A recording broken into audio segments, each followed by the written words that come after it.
Professor, good morning. Good morning. Good morning, Yes, Dr. Fareen. Yes.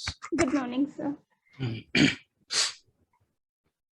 I just want to introduce our good speaker of this session, Dr. Dilwar Hussain. He is an associate professor at the Department of Humanities and Social Sciences of IIT Guwahati. His research interests include psychology of well-being and psychology of stress, trauma, and coping. He is a member of the editorial board of journals such as Journal of Loss and Trauma by Taylor and Francis, and BMC Psychology with Springer Nature, and Journal of Social and Political Psychology. With this introduction, I warmly welcome you, sir. And again, sir is also one of the experts in ELT. It's my specialization also. So thank you so much, sir. I was going through your profile. You have done in blended research in both the ELT as well as in positive psychology. That impressed me a lot. Thank you, sir. Thank you, Yeah, Professor. please take the platform, sir. Yeah. Okay, so let me share my screen. Yes, sir. It has been enabled. Yes, segment.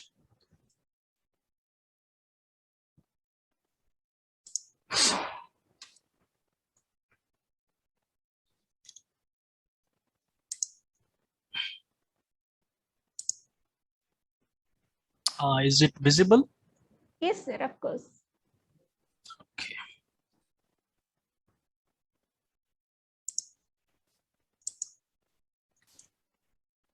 Okay, so good afternoon, everybody. Good afternoon, sir. Yeah, so today I'll talk about, the title or the topic that is given to me is self and others. So I thought of including one more aspects to it, that is self, others, and happiness. So,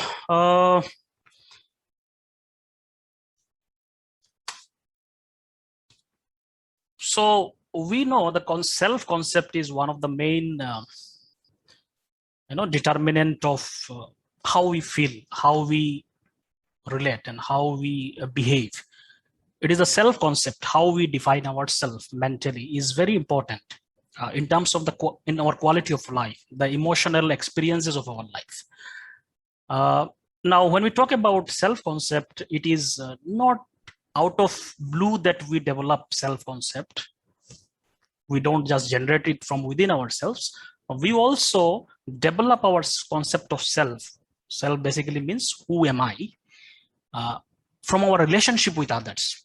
So in that context, the self concept and self and others are kind of very interconnected concepts. We cannot really separate them because we are social animal.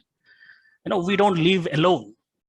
We generate our ideas, our concepts about ourselves, our self-esteem, our self-evaluation. Everything is derived largely from our interaction with other peoples, or the evaluation that other people impose on us.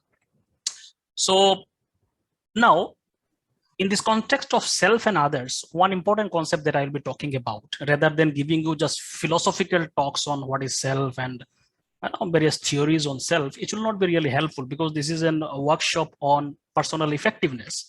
So I thought of including a concept called concept of happiness, which is much more practical in a sense that it is much more relatable to us. We all want happiness. And throughout this journey of happiness, this whole concept of self and others will become much more clear.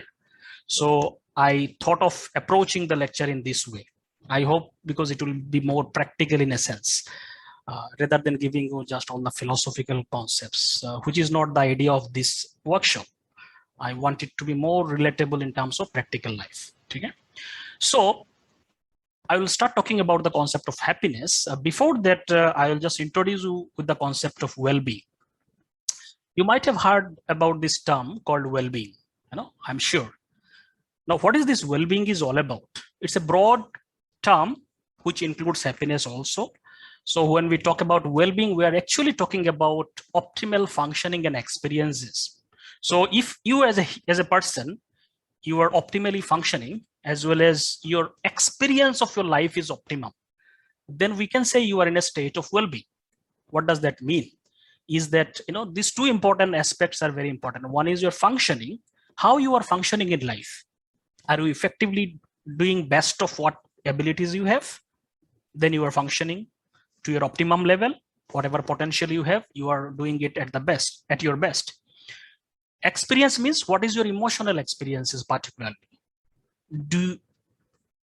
How do you feel your life? How do you feel or relate with other people? How do you, experience your life in general, irrespective of whatever you have? Is it a positive experience? Is it a negative experience? Do you experience more positive emotions? So all this determines your experience of life, emotional experiences.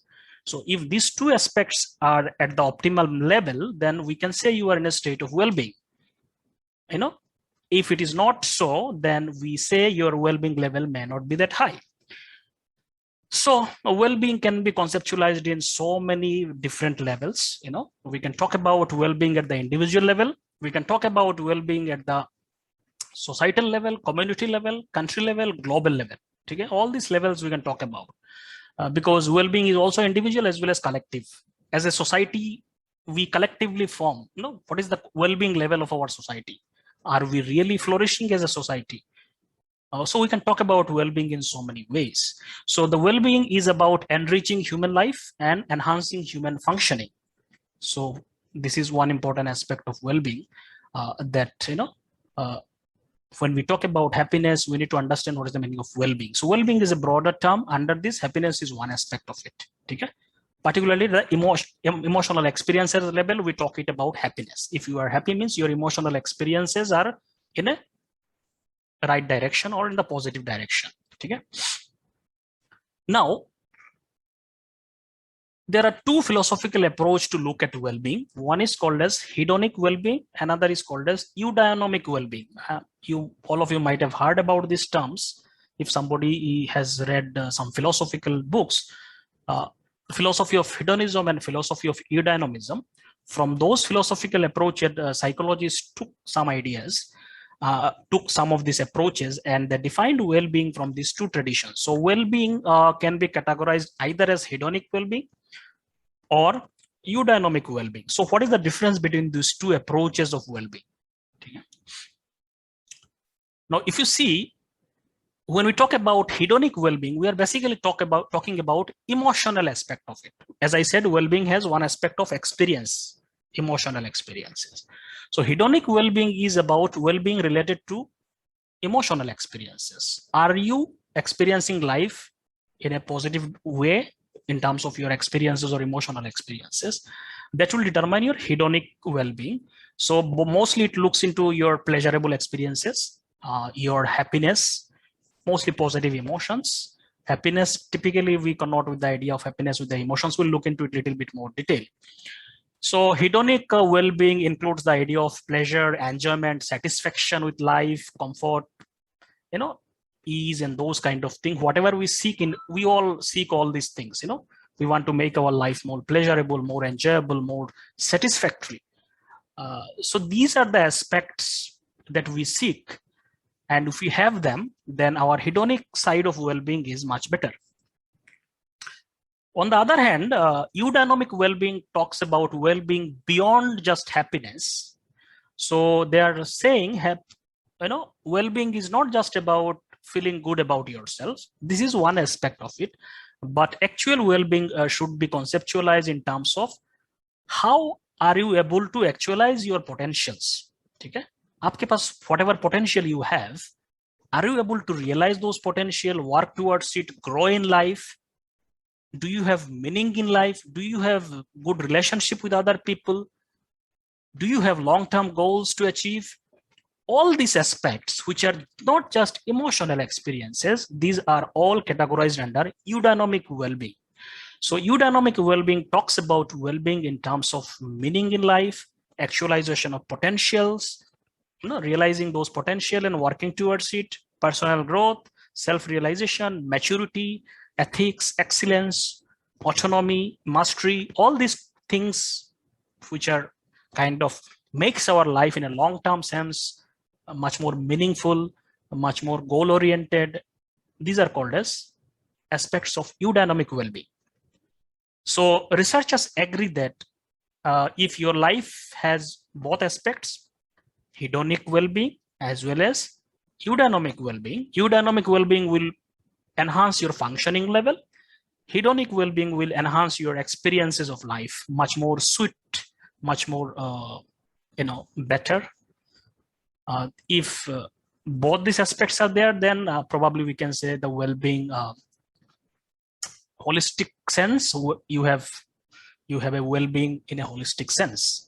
Obviously, some people may have more hedonic, search for more hedonic well-being. Some people search for more eudaimoc well-being, depending on the temperament. But if you have both of them, then it is best. So true well-being should include both these aspects: hedonic well-being and eudaimoc well-being. Am I clear? If you have any question, you can ask. Okay. So broadly, this is how we look at well-being in psychological literature. Okay. So obviously, you can say hedonism is hedonic well-being is associated with certain mindset, such as more hedonic well-being is mostly related to focus on the self. Okay. You are mostly related to your own pleasures, own aspects of your life, little bit more self-focused in the present moment and self-focus. So, however, if you look at eudaimoc well-being, it is more balanced approach in a sense. It focuses on the self as well as others, because without good relationship, without good social support, you cannot flourish in your life, because we are social animals. We don't live alone. So the tendency, so there are differences in the mindset. Hedonism is more self-focused. Eudaimonism has a balance of both self as well as others. So these are some of the differences between these two approaches. Now, when we talk about happiness, happiness can be conceptualized in so many ways. Everybody has their own definitions. How do you define happiness? We all have our own ideas. What is happiness? But typically, when you talk about happiness, it is more related to hedonic idea, because hedonic idea is more related to emotional experiences. However, it is not just about emotion. It also includes life satisfaction and other thing.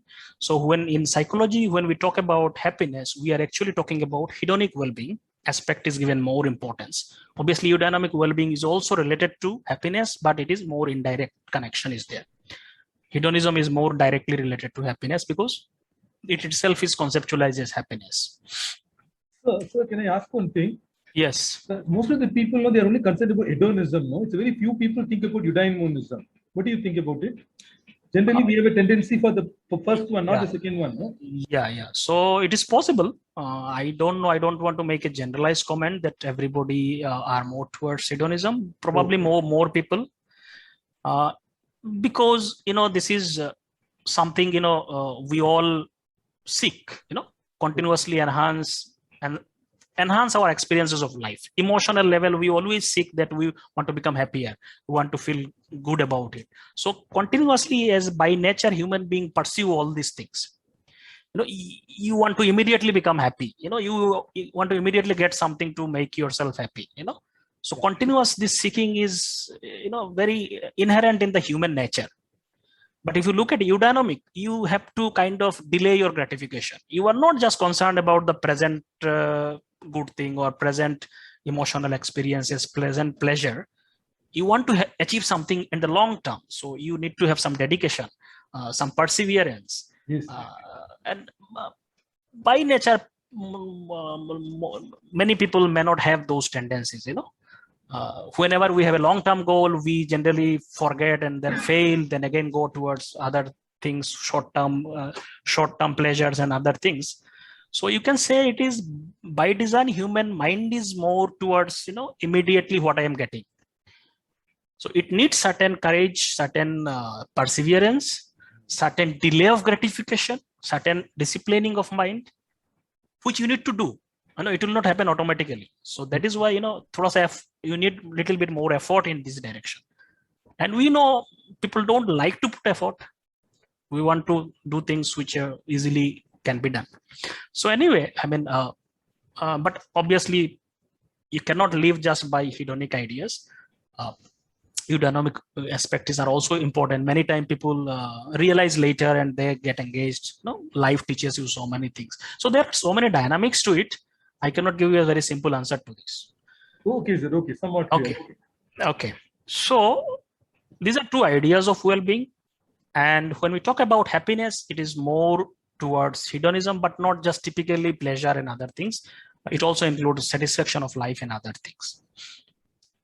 So let us see the idea of happiness. So one thing is that happiness is a universal goal. Is a universal goal. Okay? Why we call it universal? Because everybody, there is no exception to it. You cannot find a human being who will say that I don't want happiness. There are no human beings who can tell that. For example, one of the French philosopher, Pascal, he said that all men seek happiness. This is without exception. Whatever the different means they employ, they all tend to end to this end. Whatever they are doing, actually the actual idea behind this is they want to seek happiness. The cause of some going to war and others for avoiding it is the same desire. If somebody is going to war, they think that if I win this war, I will get happiness, or my country will get happiness, whatever it is. Individual level, it can be individual level, societal level, whatever it is. Or somebody is avoiding war, the motivation is same.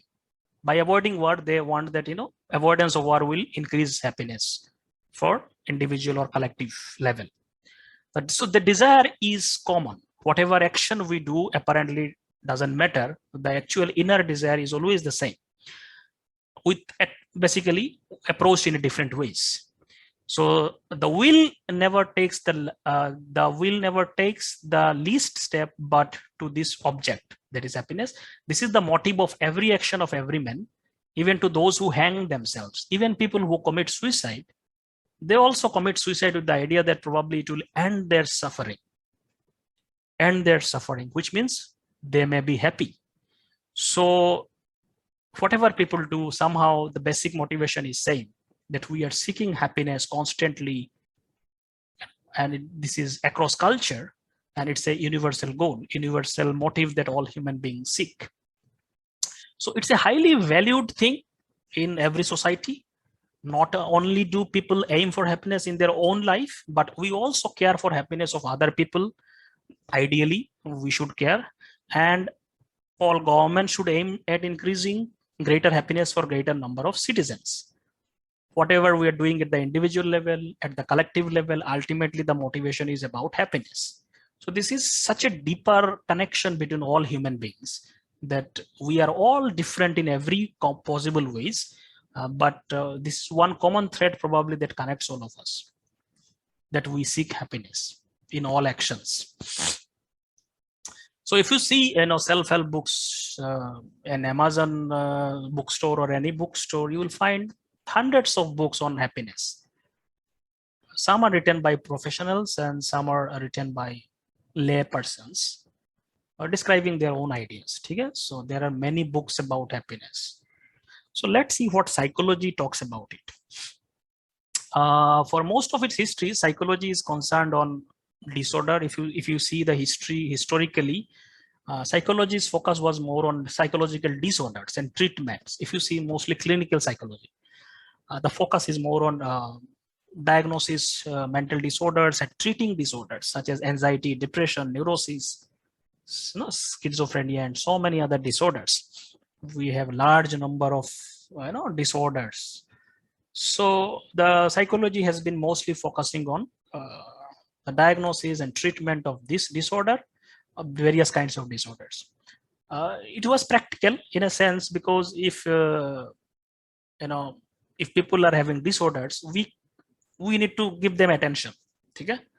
So a lot of funding was going in that direction. As a research, more and more research was going in the direction of treatment and the diagnosis. Now, over the recent rise of positive psychology, obviously, this shift has, this focus of psychologists has a little bit shifted, particularly people who work in the domain of positive psychology. They are now looking at other aspect of human functioning, that obviously disorder is one aspect, but what about positive functionings of human being? Human being can become very functional. A normal human being, even though he or she may not have any disorder, but they may have still a lot of potential to grow and excel. Okay? So what about those things? Psychology should also focus on those things, not just about disorder, but what about enhancing the functioning? What about enhancing the experiences of human life? So that shift has changed a little bit, now changing, and people are also looking at concepts like well-being and happiness and other things, which was not given focus earlier in psychology. So happiness was mostly discussed by philosophers, and we know philosophers mostly do armchair speculations. Philosophers are not really interested in the real world data. They are more interested into logical analysis and giving theories and other things. But the approach of psychology is different. Psychologists don't just talk about things. They go to field, collect data, and then they say something. Okay? So psychology is more data oriented, more field oriented, more connected to human life than just theoretical and abstract philosophical discussions. So let us see some of these things. So what is happiness? This is something that we all seek, happiness. But what is happiness? I mean, can some of you just give some of the definitions? Don't worry. I mean, there is no wrong definition as such. We all may have our own definitions. So if you have any, yes. Feeling of contentment. Feeling of contentment, right? Feeling of happiness is feeling of achievement or doing something which makes you feel there's some meaning in life. Happiness is about finding meaning in life or doing something that gives you meaning in life, right? So we all have different ideas about happiness. So let us see what is this happiness is all about, a little bit through the lens of psychological literature. So if you see, as I said, everybody give their own definition. I will just quote some of the definition given by some big names. Rousseau said happiness means a good bank account, a good cook, and a good digestion.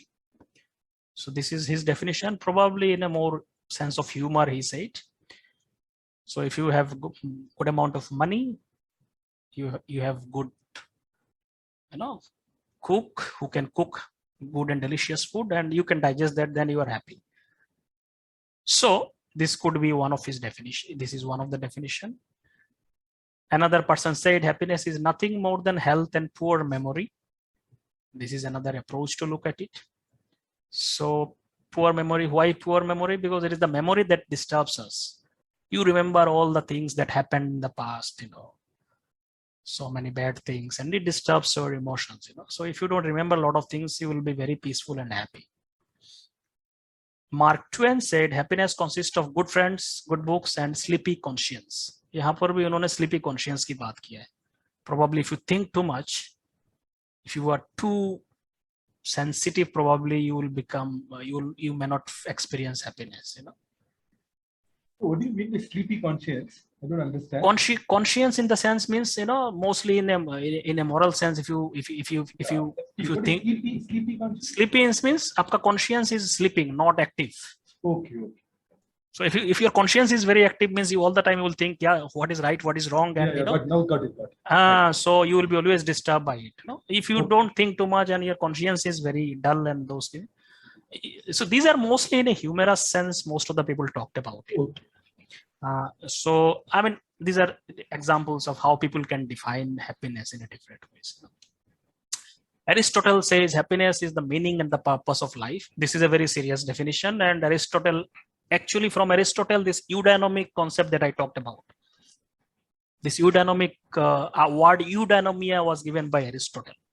So he said happiness is meaning and purpose of life, the whole aim and end of human existence. So he just equated happiness with meaning and purpose. So if your life is meaningful, purposeful, you are happy. So that is eudaimomic concept. Okay. So these are some of the definitions. So we can see people have different ideas about happiness. Now in psychology, when we talk about happiness, I mean, happiness term is not technically used because it has so many connotations, but with the idea of happiness is about, in a more technical term, we call it subjective well-being. So subjective well-being is about what? It is about what is your satisfaction with your life and emotional experiences. So happiness generally, typically, when we ever say, are you happy?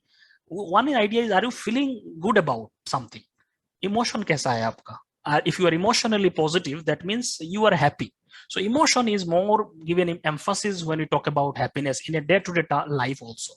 So affect basically means emotions.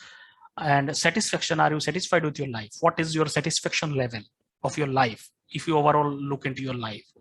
So these two things combined together that make subjective well-being, which is also loosely called as happiness. But it is more of a general term, happiness. Subjective well-being is more of a technical term for happiness. So if you experience more positive emotion, less negative emotion, and if you have a high satisfaction with your life, your subjective well-being is much higher, which also means your happiness level is much higher.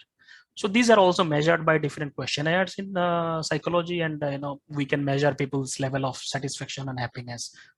This is how research is done. I will not go into all these aspects. So subjective well-being is a term that is used typically in a sense of happiness. So life satisfaction is about your assessment of your life, and emotion is about your emotions, positive, negative emotions. So the next question is, now we understood what is happiness. It is more about emotions and your satisfaction with your life. Are you satisfied? And obviously there are many other aspects, but technically here we mean this.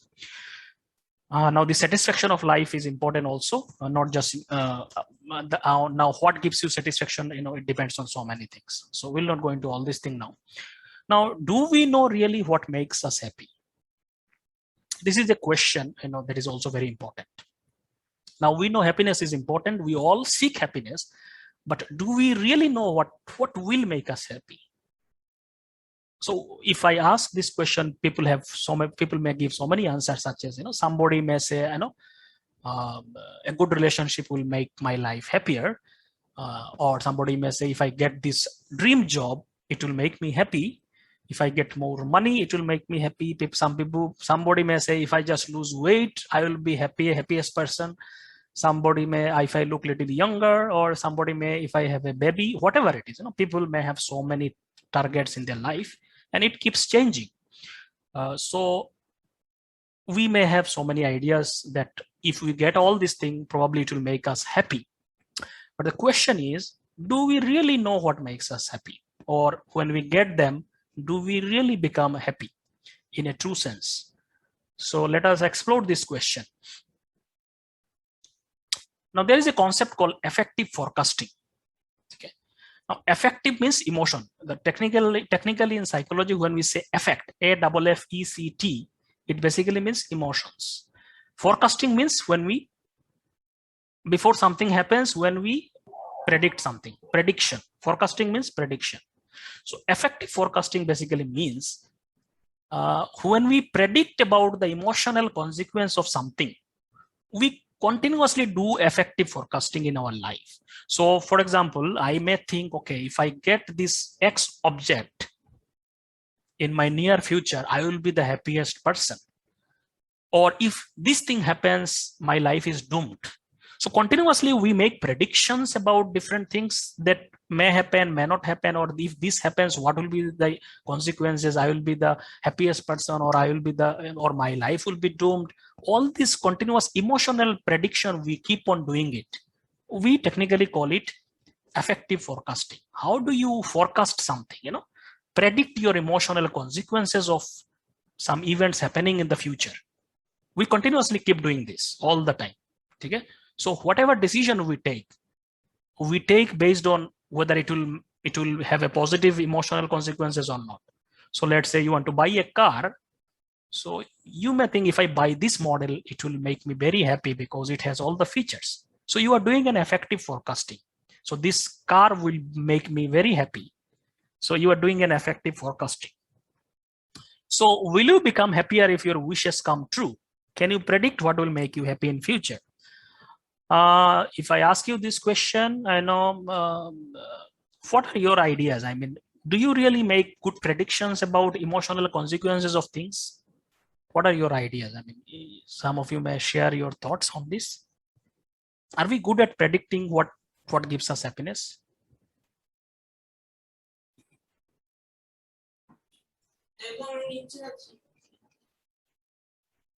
Hello. Yes, doing something for others, helping out others brings about happiness for me. It brings about a self-satisfaction rather that, yes, I have been of use to someone. Okay. Sir, in my case, if my plans go well, no, I feel happy about it. As I plan, things happen. No, naturally, Okay. I feel happy about it. Okay. So sometimes if as per your prediction things may go and you become happier, or if you really get them, you become happy.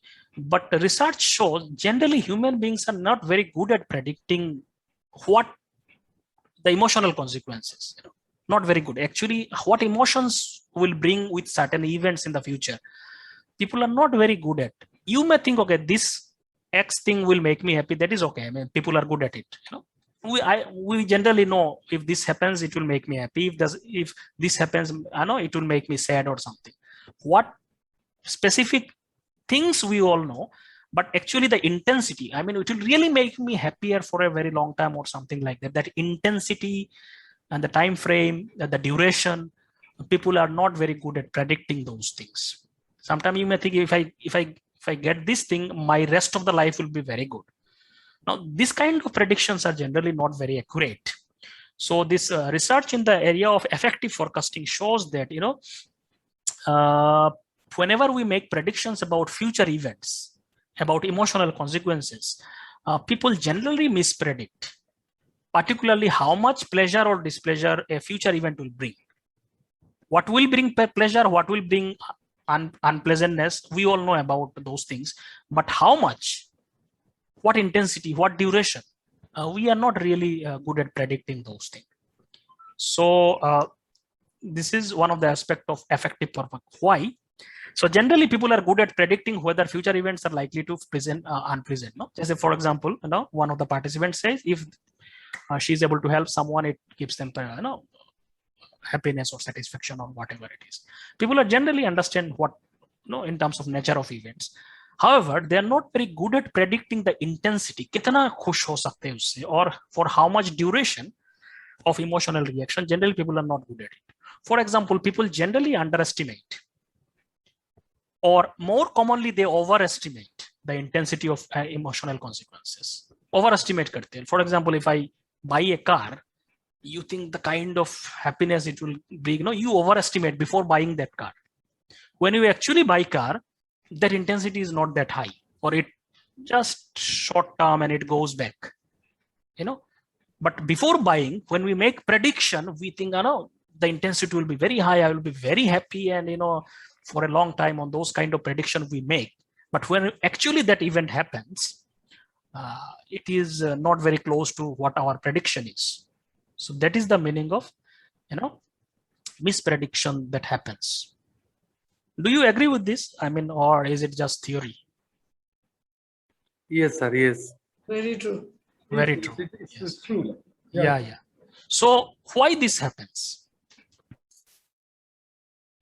We continuously make this prediction. We don't learn from it. Why?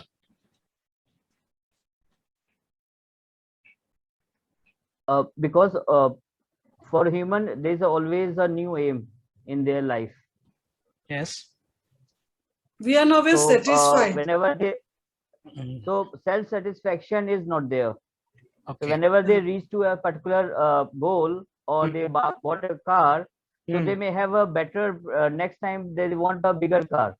Mm. So so this makes them very unconditional, or you can say unsatisfied all the time. Mhm. So self-satisfaction is not there.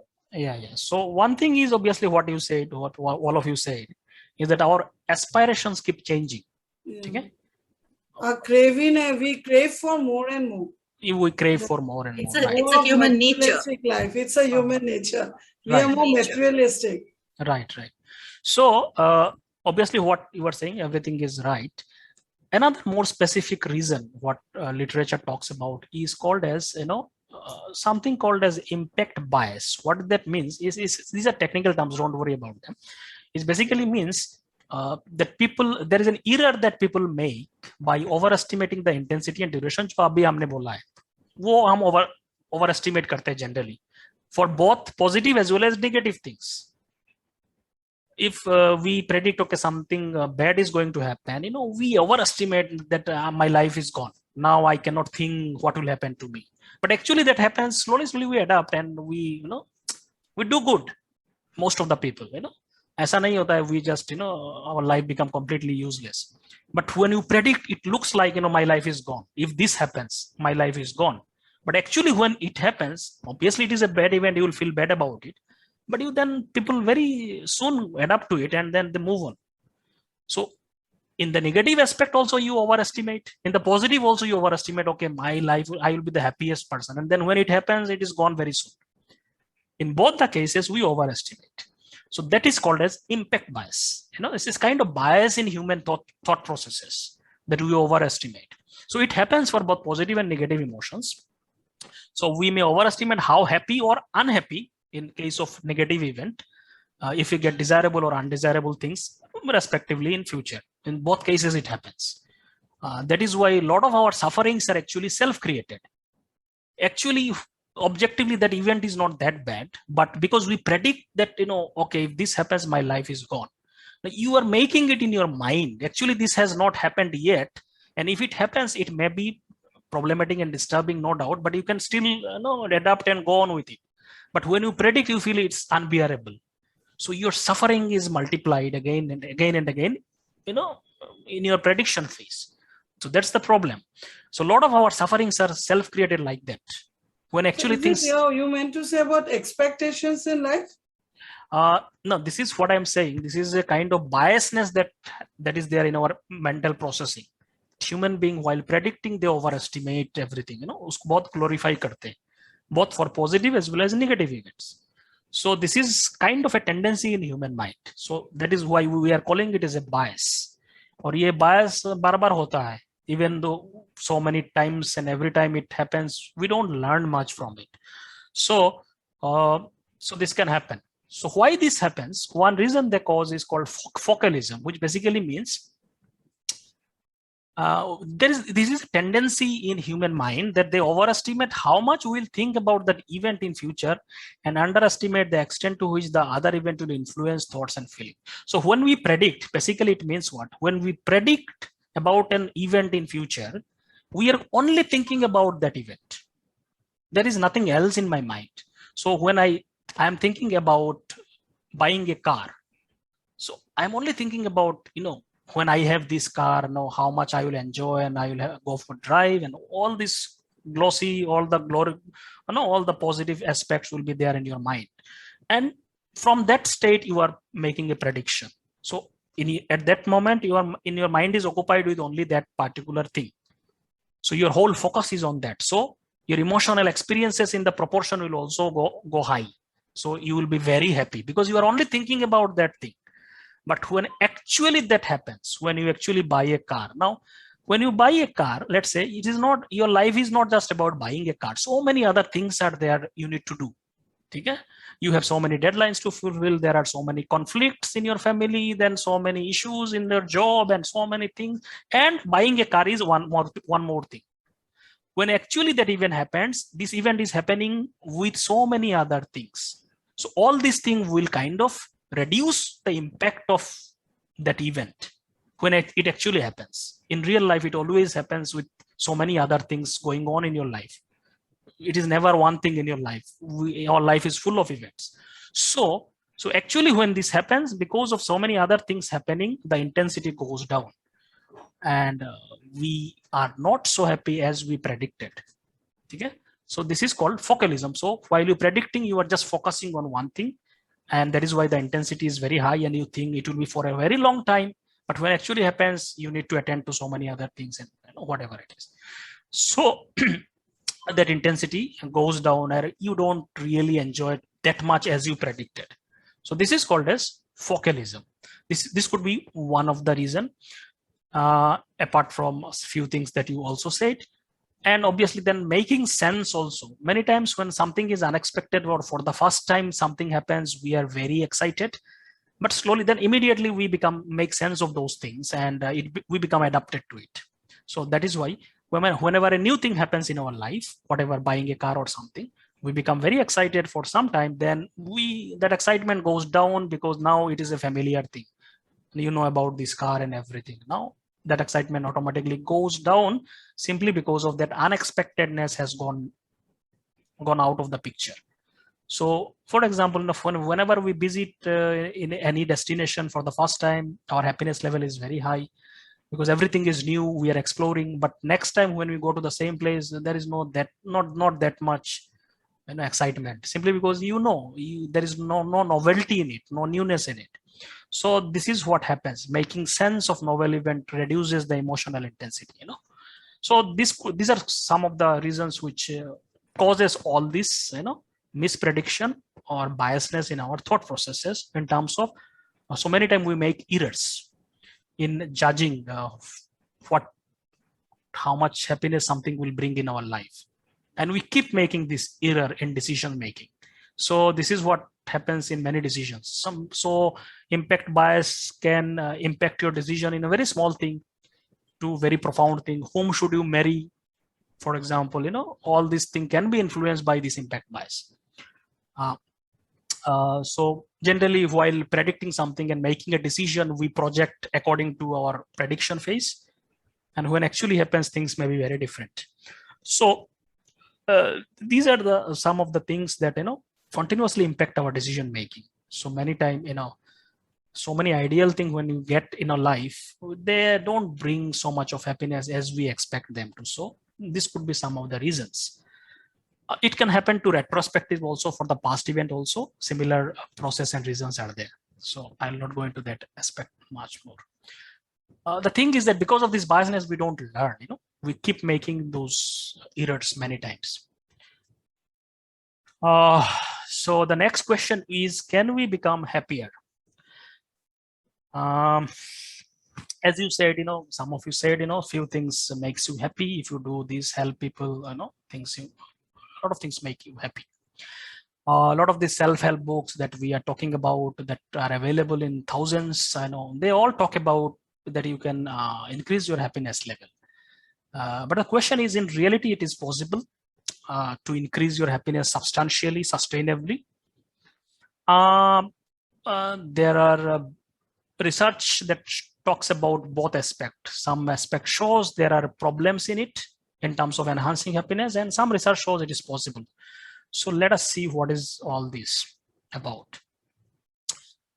Now, there are two sources of pessimism, two concepts that creates pessimism in the mind of some researcher, that happiness really cannot be enhanced substantially or sustainably. बहुत मुश्किल होता है. Why this मुश्किल? Why these difficulties? So there are two things. One is called as genetic set point. Another is called hedonic adaptation. So these two reasons are responsible that people are not really able to make much changes in their happiness level.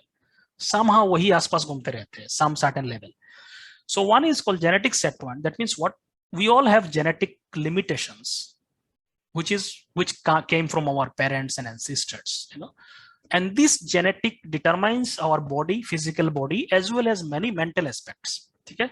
What lot of the personality aspects that we all have, the lot of emotional tendencies, these are set by our genes.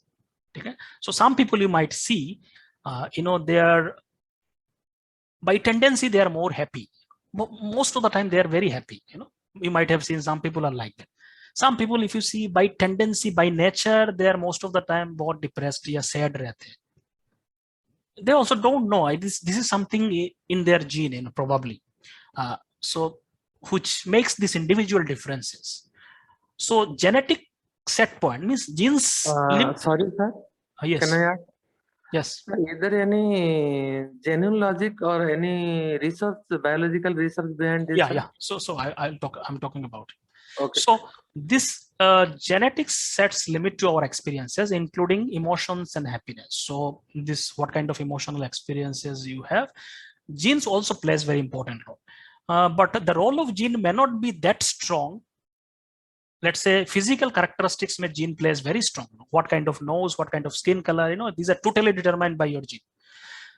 But in the case of psychological aspects, gene plays very important role, but it may not be as strong as physical attributes that we all have. But uska impact hota hai.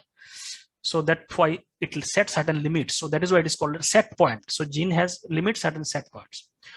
A growing literature has accumulated evidences that we all have a baseline level of happiness, since everybody has a certain baseline level around that we play.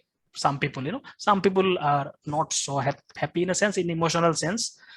Some people are a little bit more emotionally excited all the time. So this baseline may be different for different person, and it is largely set by our genetics. So this is what a lot of research indicates.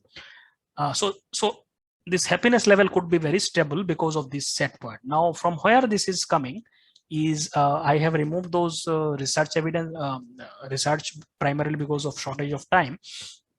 But mostly genetic research are done in what kind of sample? Can you give me some idea? How do I know that gene is influencing something or some mental characteristics? How can we study those kind of things? कौन सा sample पे study करना चाहिए? Any idea? How do you know the influence of gene on some characteristics? What kind of samples should we study? Sir, twins. Twins, very good. So generally genetics, the people in the area of genetics, they study twins. Twins are of two types. One are called, fraternal twins, who are having around 50% same gene. Fraternal twins jo alag dikhte hai, they are twins but they look different. One may be male, one may be females, but they come from the same cell. So that is why they're still twins but fraternal. So they share 50% same gene. Now there are identical twins who look exactly similar. You might have seen some people. No, you cannot make any difference who is who. They share 100% same genes. So these people are ideal people, especially the identical twins, to study how gene is influencing their mindset or mental characteristics. Now the problem here is, another problem is that if you study identical twins, their environment also similar because they're in the same family. So probably same environmental influences are causing them to behave in a similar way. So some people studied identical twins who are reared apart, means bachpan mein alag ho gaye, they are separated after their birth for whatever reason, or one is adopted by another family in a different environment, and then they were reunited, and then see whether they have similar tendencies or not, similar emotional experiences or not. Then it is much more confidently we can say that it is because of the gene, because they are having same gene whatever pattern, 100% same gene.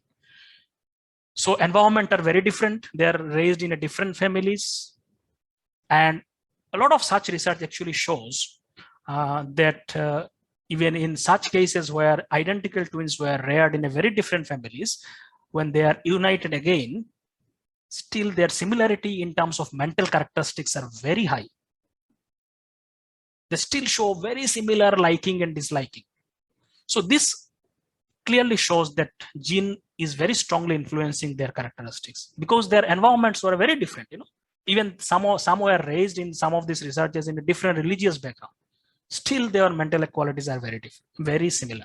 So similarly, I'll not go into too much of all that. So such kind of research shows that gene plays very important role in terms of your lot of traits. They measured so many traits, other things. But having said that, it is never 100% safe. Still environment can play a very important role. So gene play important role and to make it stable. So this is one of the limitation. Second is hedonic adaptation, which is related to gene, which basically means, whatever changes happens in our life, it brings changes in our emotional experiences for some time, and then we go back again. So we become habituated. It no longer gives you happiness. Okay? we become adapted. So this is the meaning of adaptation. Okay? So this is a psychological process. This happens more mentally. Genetics is more physiologically, but both may be connected to each other. Psychological process and a hedonic adaptation is a psychological process by which people become accustomed to or habituated to positive or negative stimuli. दोनों cases में होता है, such that emotional effects are reduced over time. So शुरू में कुछ होता है, then after some time it is no longer that exciting. Why this is happening? Because we mentally get adapted to a lot of these things. So this is called hedonic adaptations. So by which we return to our baseline level of happiness after changes in certain life circumstances. So because of this reason, these two reasons, some researchers argue that it is not possible to sustainably increase our happiness level. It can increase temporarily, then we'll go back to your whatever set point or limit that you have. So this is one line of research. Okay. Now then, is it futile to pursue happiness? The next question is it futile then? Should we not pursue happiness, or should we not do something to increase our happiness if all these are barriers? Not exactly, because another line of research also shows that, and that, it is possible that certain interventions can actually enhance your happiness level. For example, a lot of research shows that various intervention of increasing happiness, such as practicing virtues, gratitude, forgiveness, etc., increases happiness. Many motivational and attitudinal factors have been found to facilitate happiness and well-being, such as doing intrinsically motivated things that you like. If you pursue those things, it enhances happiness level. So a lot of research actually indicates that happiness level can be enhanced. In one side, in another side, it is showing that there are certain limits to it. There are certain barriers to it, particularly for the positive events. Positive events, we get adapted to them very soon.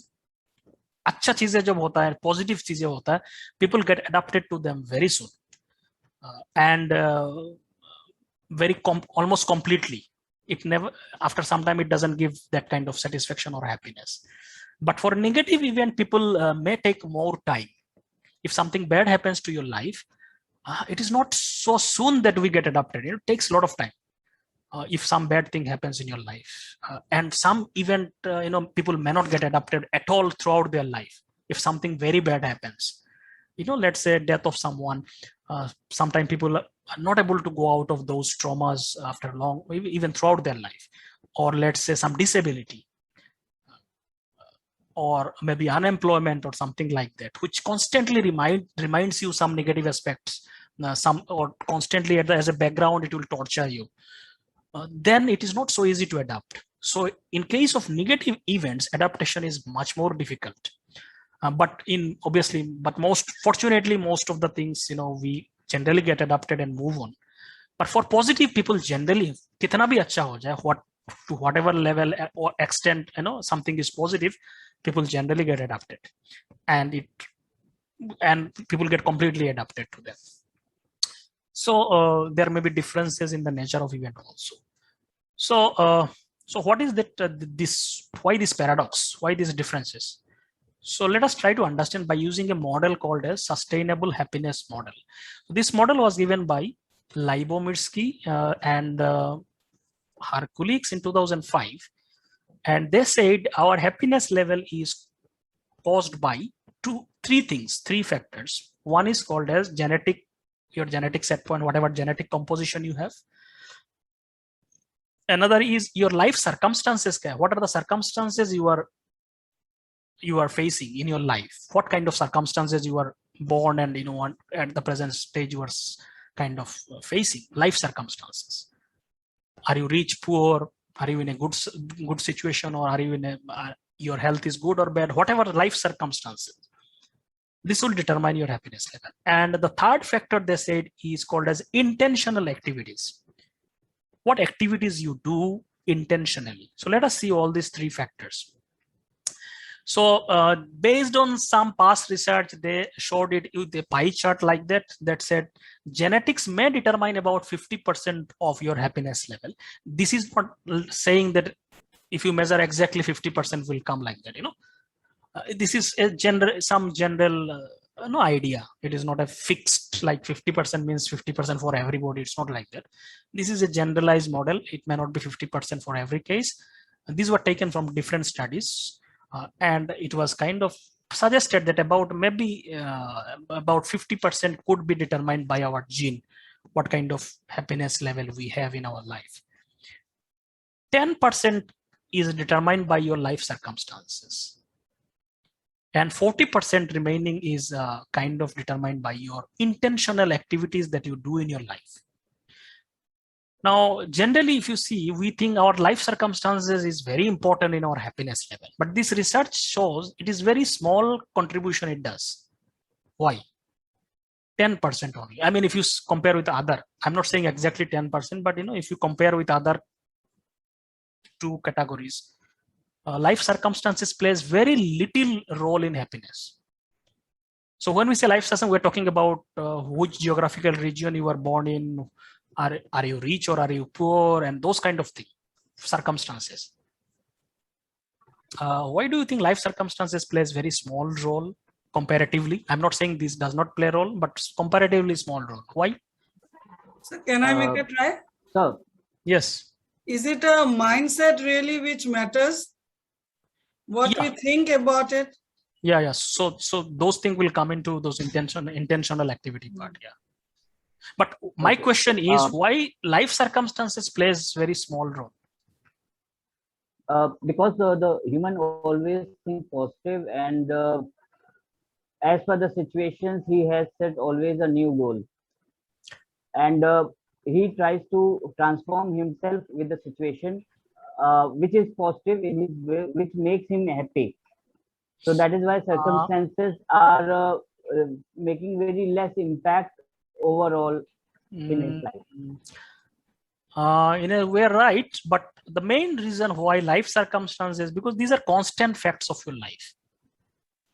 When something is not changing, let's say are you rich or poor? I mean, it's not that overnight you become rich or you become poor. No, it takes time. Even if you from poverty to richness you may go, it is not something that happens overnight. It may take a lot of time, and it's generally a constant fact, unchanging thing that is there in your life. So people get adapted to them. Can I add something, sir? Yes. You talked about focalism. We are not focused on problems only or happiness only. The routine life is such that we generally don't take that much misconcentration on happiness, that I should be happy always laughing or smiling. So we are under a routine pattern of life, and the focus is not there on happiness only. That can be our vision, but that is not our objective. Yeah, that is right. But if you see the hidden motivation. Can I say something? Yes. So circumstances keep on changing every day. Not. When we talk about circumstances, we are talking about things that are constant facts of your life. So it will not change, let's say. So the reason why people it contributes less is that because these are not changing so much. So if something is there, what can you do? Okay, you may cry for 1 day, 2 days, then after some time, then you just forget about it. So let's say. Sir, also the perception plays a part. Sir, how you perceive the circumstances? Yeah. So some people now take it. Even any negatives, I take it positively. Come on, still people have suffered more than this. So yes, you are right, sir. So basically, there comes intentional activity. So I will be just talking about it. Okay. There comes intentional activity. You're intentionally how do you think do things. So that is why life circumstances, some people may think life circumstances everything about happiness. It may not really contribute anything much. Gene may play a very important role because it sets your personality. It may play a very strong role. But having said that, it may be 50%. It's not like 100% is determined by genes in the psychological level. But circumstances are not really, really much contributing. So set point, we have already talked about it, genetics, so I'll not go into that. Life circumstances are, as you said, these are more stable elements of your life. For example, national, geographic, cultural, region of residence, आप कहाँ रहते हो, किस region में रहते हो, demographic factors such as आपका age, what is your gender, what is your ethnicity. Now these things we cannot really change. I mean, these are constant facts of our life. Your history also sometimes are all considered under life circumstances, your past traumas, accidents, and those things. Life status such as marital status, income, health, religious affiliations. These are mostly constant facts of your life, and these determines what is your life circumstances. So when something is constant, we generally get adapted to them. They don't really make much contribution in terms of our excitement or happiness or whatever. These are kind of, we get adapted to them after some times, and they no longer play much role. So that is why the percentage is less relatively, if you see. Now, some life circumstances seem to predict comparatively, if you say. Being married, these are a lot of these are Western findings. We don't have comparable data in Indian context. For example, being married was found to be one important circumstances which are related to higher happiness. Religious also found to be being connected to some religion and devoting to some religion also found to be positive impact on well-being. Being employed, being healthy, sufficiently wealthy to meet basic needs. So if you have that much of income, at least to take care of your basic necessities of life, at least that much income is very important for your happiness. So these are some of the aspects of life circumstances which can play some important role, but still it is not that very high. So these are basically primarily, as I already said, these are because of adaptation. We don't, after some time, they don't make much important role. Income is something generally we give a lot of importance, money, and there is a constant debate, can money buy happiness? And people keep debating about it. Obviously, to some extent, money can buy happiness. Money is important because it satisfied your basic necessities of your life. But beyond that, it is not that important. In a sense, if you keep increasing your money, it will not proportionally, your happiness will not increase. Up to some point, for example, somebody is a beggar. If you give him 10 rupees, probably it will make him very happy. But if somebody is able to kind of look after his basic necessities of your life, now basic necessities is also questionable. What is our basic necessities is also changing according to our aspirations. That's a different question. But to some extent, it will play a very important role. Beyond that, it will not really make you much happier. So this is primarily because of adaptation. So if you see, genetic is not in our control. Life circumstances are also largely not in our control. These are beyond our control. We cannot do much thing. Circumstances we can do something, obviously, but not much. So isme hum log, we cannot do any interventions there. We cannot do much. So the third aspect called intentional activities, this is something where we can really do something to enhance our happiness level. So this last component is important. So what are intentional activities? So intentional activities are effortful actions जो हम अपने से consciously things that we do or practices that we do, which includes a variety of things like what do you think, what is your perception, as one of our participants said. How do you perceive plays very important role. So this is an intentional thing. You train your mind to look life in certain ways. So these are intentional activities. How people think and how people do, what kind of actions you do in your life. These are intentional, means it needs effort. It will not happen automatically, So intentional means effortful, or people choose to engage. So there is a choice in it, whether you need to do it or not. So you can perceive life in a certain way, there is a choice, or you may perceive it in other ways also. It depends on you, there is a choice. So intentional activity does not happen by itself. It needs conscious effort. So most of the researchers say that life circumstances happen to people. You are born in a certain circumstances. You don't have much control over it. You are born in a poor family, rich family, this is something given to you. This happened to you, most of these life circumstances. What kind of religious background you are put in, you don't have control. You are just born in a certain family, a certain socio-cultural system. But intentional activities are ways that people act on their circumstances. How do you act on your circumstances? That is your intentional activity. How do you think? How do you do actions on whatever circumstances you are put in? That is intentional activities. So these activities are more controllable because you are doing it, you are consciously controlling it, you are thinking, you are doing actions. So you have control over them. So that is why you can do something about it. So when we talk about intentional activities, there can be also negative intentional activities. You can do something bad and you become suffering and miserable. So intentional activities can be in either side also, but there can be positive intentional activities. In this context, we're talking about anything that enhances happiness. So these are more controllable than genetic factor or life circumstances, and they provide greatest potential for increasing happiness in our life. So intentional activities can be behavioral in a sense, what actions you do, physical activities like, do meditation, mindfulness, whatever, you do acts of kindness, you help people, whatever, these are behavioral actions that you do. So this is one category. There are cognitive activity, means mental activities that you can do, such as what attitude and perceptions you have about life. How do you train your thought processes? How do you think about something? What are your attitudes about something? So these are cognitive activities, means mental activities. Then there are volitional activities, means motivations. What kind of motivations you have? What kind of goals you want to achieve in your life? So these motivations and goal achievement, this comes under volitional activities.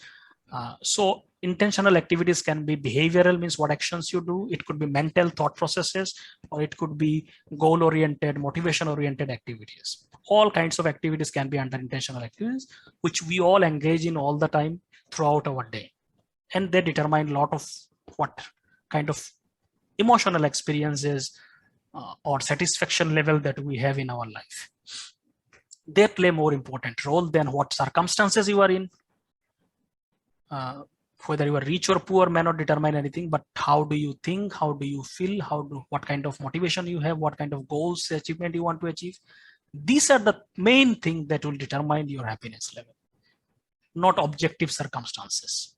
They may play a role, obviously it will influence you, but you are not bound to get influence. You have choice in terms of doing intentional activities.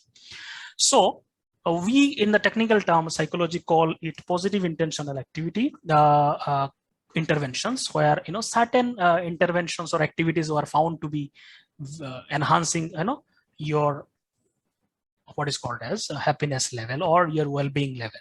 So these are called positive activity interventions. So it means these are positive intentional activities. For example, research shows writing letters of gratitude. So gratitude is found to be very important in the enhancement of happiness level in your life. So if you practice gratitude, so gratitude is generally doesn't happen on its own. If you see human mind, it is naturally gravitate towards complaining. This is the nature of mind. We tend to complain more than become thankful. Gratitude means becoming thankful. So if you leave our mind to its nature, we tend to complain more. What has gone wrong? We try to find that more. So this is the nature of human mind. So gratitude means just opposite to that. You see what are the good things that has happened in your life, and you become grateful, you become thankful towards those things. So if you express gratitude, it has found to be, it makes a lot of difference in your emotional experiences. People who are more grateful, their happiness level is much higher. So you can cultivate happiness because it is about your choice. You can just shift your perception. So you can practice, there are practices to it. I cannot go in details about all this thing now. So you can write letters of gratitude. There are so many people who contributed to your life. You can say thanks to them, express thankfulness either directly or writing letters of gratitude. So, or if you don't feel comfortable, you can just feel grateful about people or whatever things that life has given to you. So most of the people can find a lot of things to be grateful for about. Nobody's life is such that they cannot be grateful for anything. There would be something where you can become grateful about it. So this you need to cultivate, because naturally mind will complain. To become thankful, you need to practice it. You kind of intentionally do it. So this can be done. You can kind of find out some time to devote yourself and reflect on your life, that so many good things have happened. You are so fortunate to born in a country where you can express your freedom or something like that. So many things we can find if you have intention and motivation to do it. So like that, we can practice, and you can see immediately you will feel so joyful that there are so many things to celebrate about your life. But obviously, if somebody's life is full of suffering and victimized by something, then obviously it will be a little bit difficult. But if you see most of the people, it's not so difficult to become great, practice gratitude. Similarly, there are performing acts of kindness, as one of the participants says, helping others. Random acts of kindness need not be you just do some great acts of charity. You can just do some simple acts of kindness. For example, just saying encouraging somebody, best of your luck or something, just motivating people. This can be also an act of kindness. Or you are going to a bus and giving seat to somebody who is more needy, let's say older person. This is also an act of kindness. Helping some stray dogs or animals, that is also an act of kindness. So these are all small things, but they are all acts of kindness. It need not be doing some great charity is only act of kindness. So these small things makes a lot of differences in your life in terms of your emotional experiences. Using your strengths, whatever strengths you have. Somebody may have good communication skills. Somebody may have good skill to make friendship with other people. So if you use those strengths more and more, you will be much more happier. So there are so many ways. Then there are meditations and mindfulness that can also enhance your happiness and those things. I cannot go in detail of all these things, but research shows all these intentional activities can enhance your happiness level in your life. So these are very small things that everybody can do. And obviously it depends on your temperament. If you find something that enhances your happiness, try to do that more and more, provided it enhances the quality of your life. Something which is short term give you happiness, but long term destroys your life. That is not a positive activity. Somebody may take drug and say, I become very happy after taking drug. But this is not a positive activity. It is destroying your life. So we need to understand that aspect also. So these are all important things. So all these paradox that you have seen, there are limits obviously, but beyond that, human being can pursue by their intentional activities, including various actions and thought processes, as well as various motivational and goal achievement tasks. We can enhance our happiness level to whatever extent we like, depending on your motivation and other things. At the end, obviously, I'll just talk a little bit about social support, because the title is related to self and others.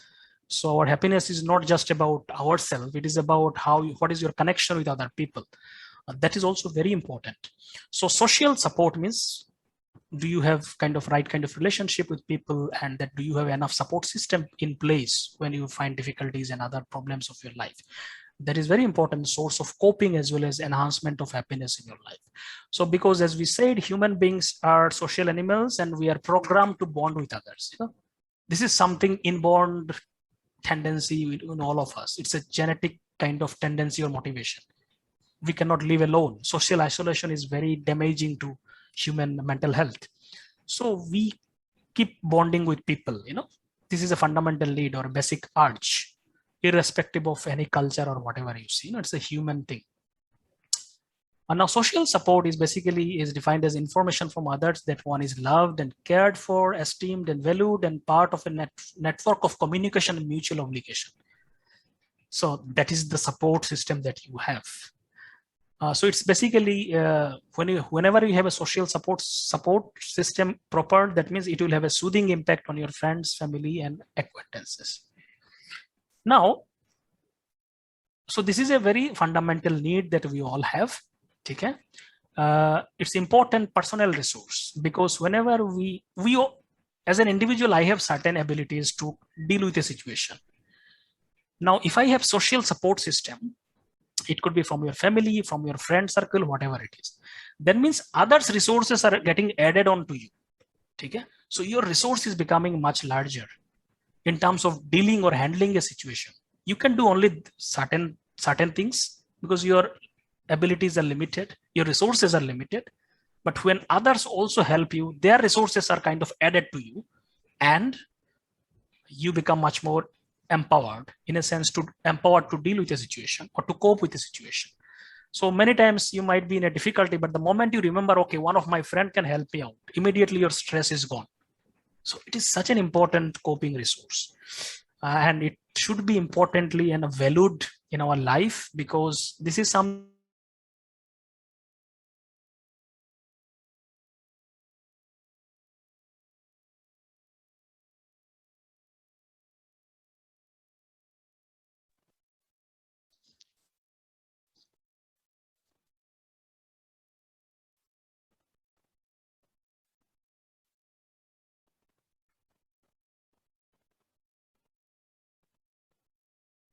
Sahaj, I hope from our speaker side, the power supply will be off, right? Hello.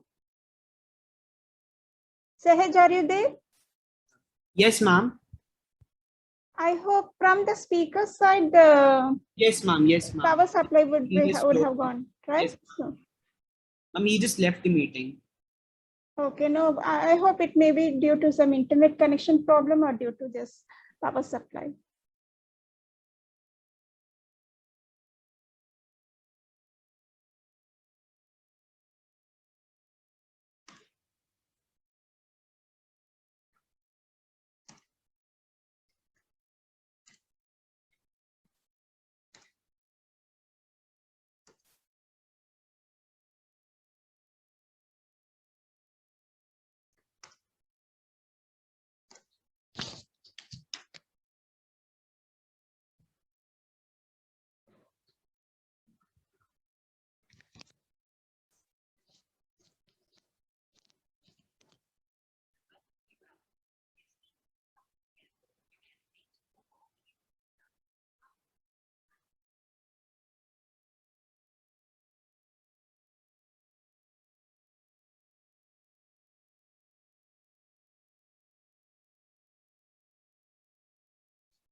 Good afternoon, ma'am.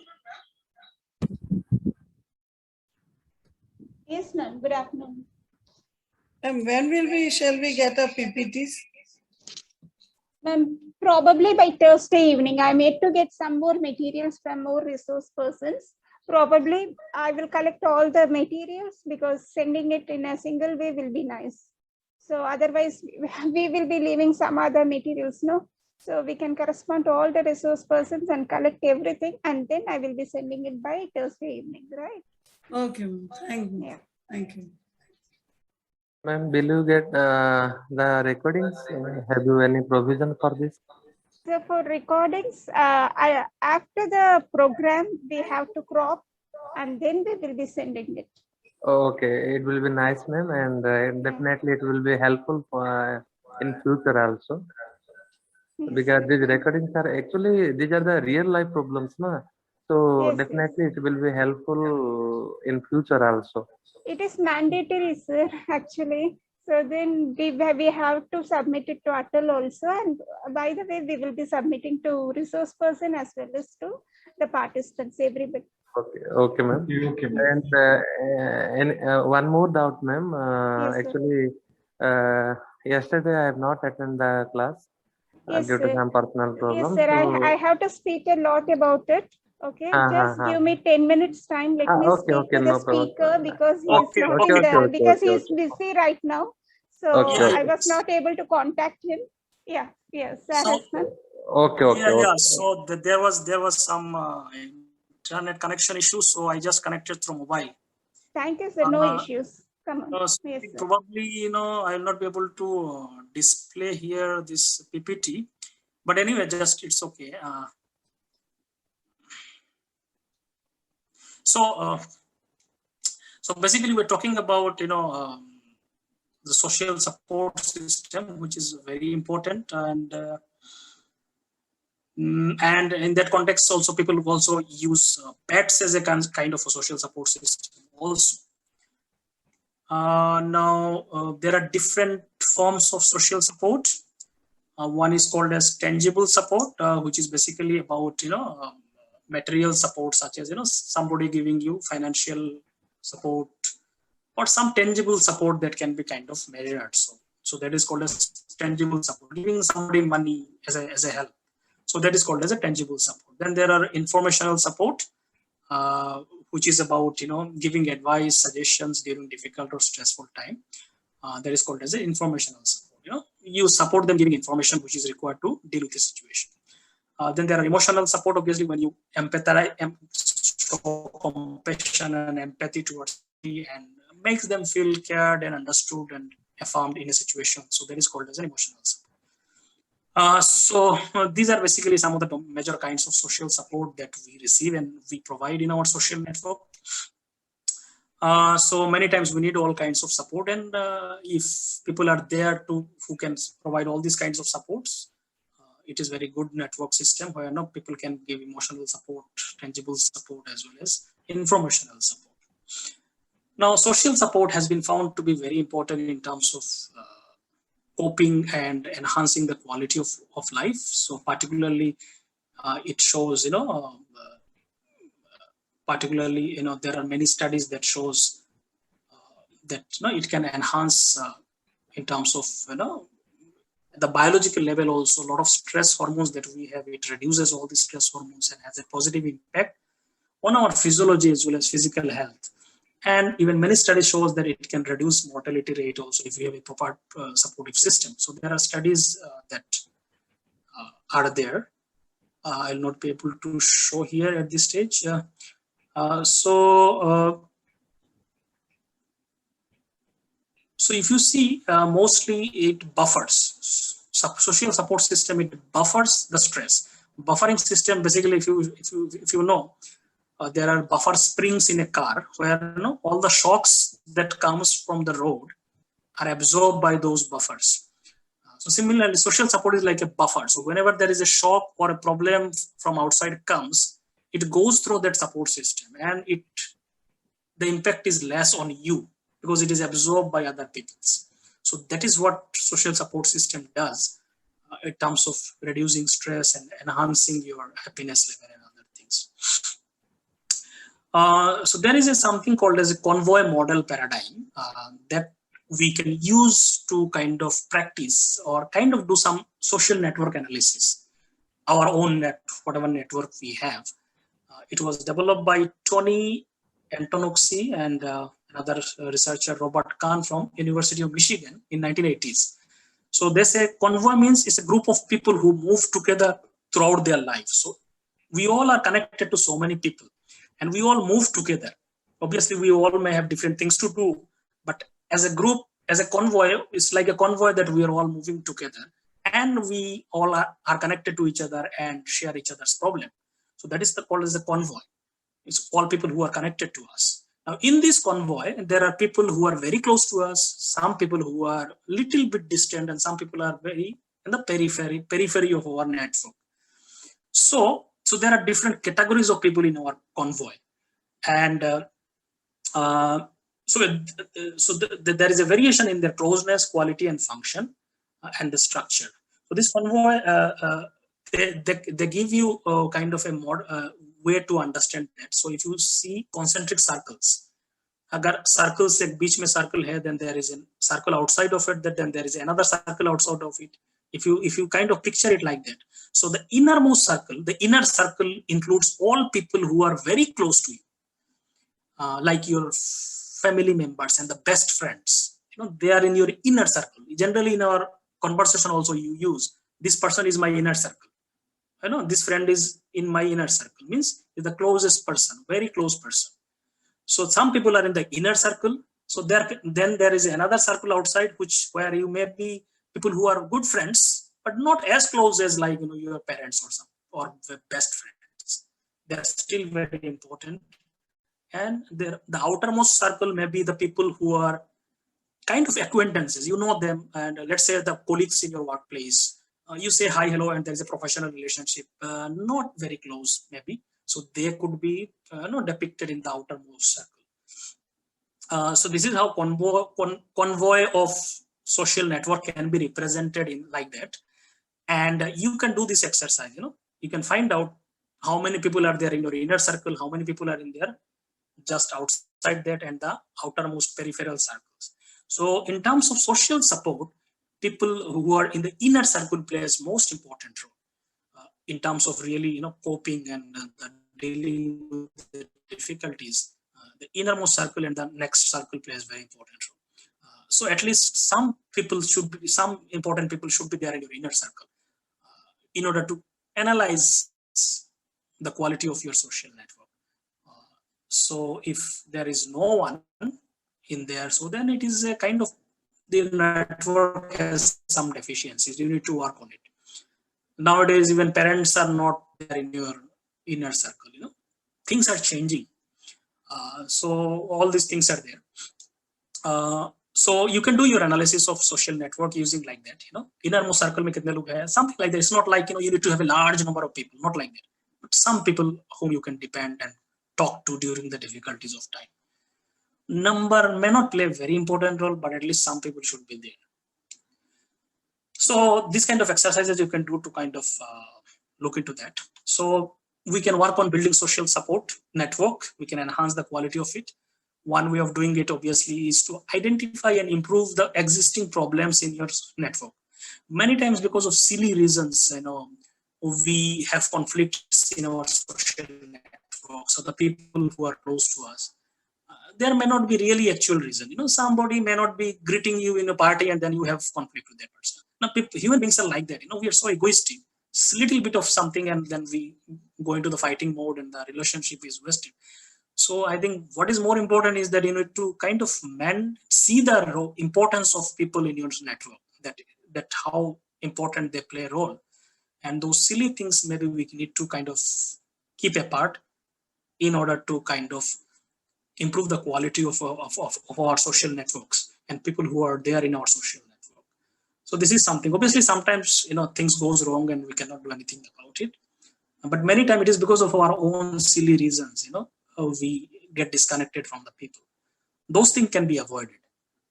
And obviously, you can improve your existing network. You can also build new connections. What is the way to build new connections? Many people can find a lot of like-minded people when they pursue certain hobbies and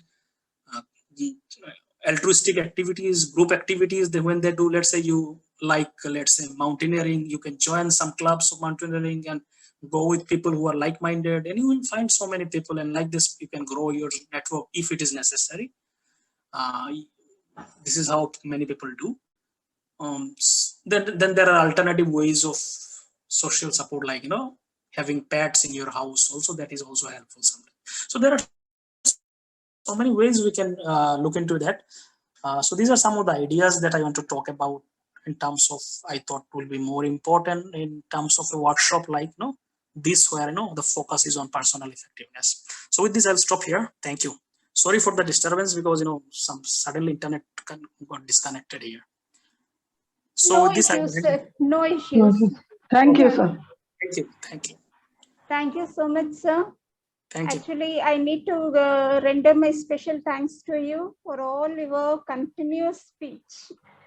You have never given your time for yourself by giving a clip or some sort of video, so that the speaker usually have at least a moment of freeness over there. But you are all continuously, you are just speaking on and on. Thank you so much for that. And primarily because of, I thought, lack of time and those things. Probably I could have shortened it and made it more elaborate, I think. Anyways. Yeah, it is a feast to our ears, because I usually love to hear a lot, because most people have a sensation to get through the eyes or through the ears. I'm the person who always think that I have to get more information.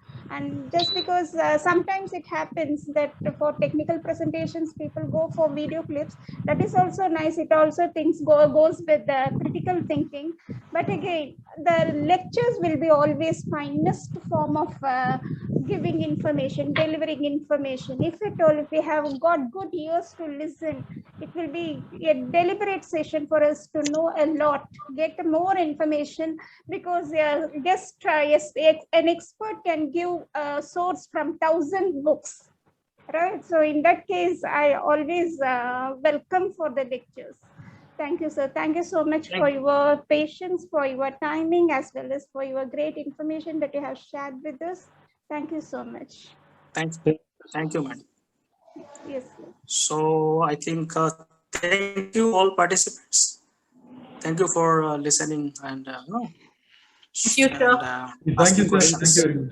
Thank you. Wonderful, sir. Thank you, sir. Thank you, sir. So sorry for the disturbance.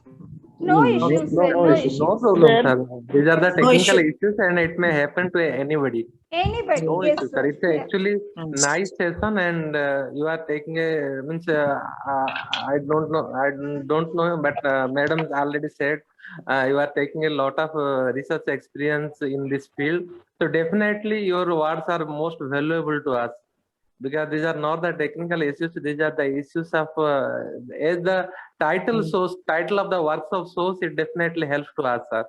It definitely helps in everybody's life, because we are running with most of the problems in our personal, official and social lives, and definitely your words will be helpful to us. It's a nice session, sir. Thank you. Thank you. Thank you. So I think I can log out now. Thank you, Yes, sir. everybody. Yes. Thank you. Thank you, sir. Fine, sir. Thank you, sir. Thank you. Yeah. So, sir, you had a point to discuss with me. You were absent yesterday, right? So the point is, at least by all these 4 days, please be regular and continuous to attend all the sessions, because it is very much important. I told you, I told yesterday itself, attendance is not from my side. It is automatically generated. So it needs to be there. And please, one more information is, please see to that I have enabled a renaming option. Okay. So whoever the people who never had got the opportunity of writing your registered number as well as your registered name over here in the chat, please see to that you have to rename yourself. I hope, Sahaj, I have enabled. Is it enabled? In the rename, Yes, ma'am. rename, roll number, put the rename button. Ma'am, how Yeah. to rename it? It's not clear. Ma'am, just click your, Sahaj, will you please advise them, suggest them? Yes, ma'am. So Yeah, if please you help open the me. participants window, you'll see your name on the top. You take your mouse pointer and point to your name. There will be a blue button that will come up in which more will be written. When you click on that more button, you'll find the option to rename yourself. Is there any compulsory that we are sign in with our email or as a guest? Sir, the problem is, I will be checking only with your registered email, registered name, and registered contact number. Okay. So in that case, because usually we log in with our own domestic names, with our general names, right? Pet names. But see to that your registered name is to be there. It will be authenticated. Excuse me, ma'am. Yeah. Where to Yes, get ma'am. this roll number? Where to get Hello. this roll number, madam? My name is there, but Ma'am, I hello, have sent am I an audible, email ma'am? to you all. Please refer the email sent on Okay. 19th and 20th. Okay, madam.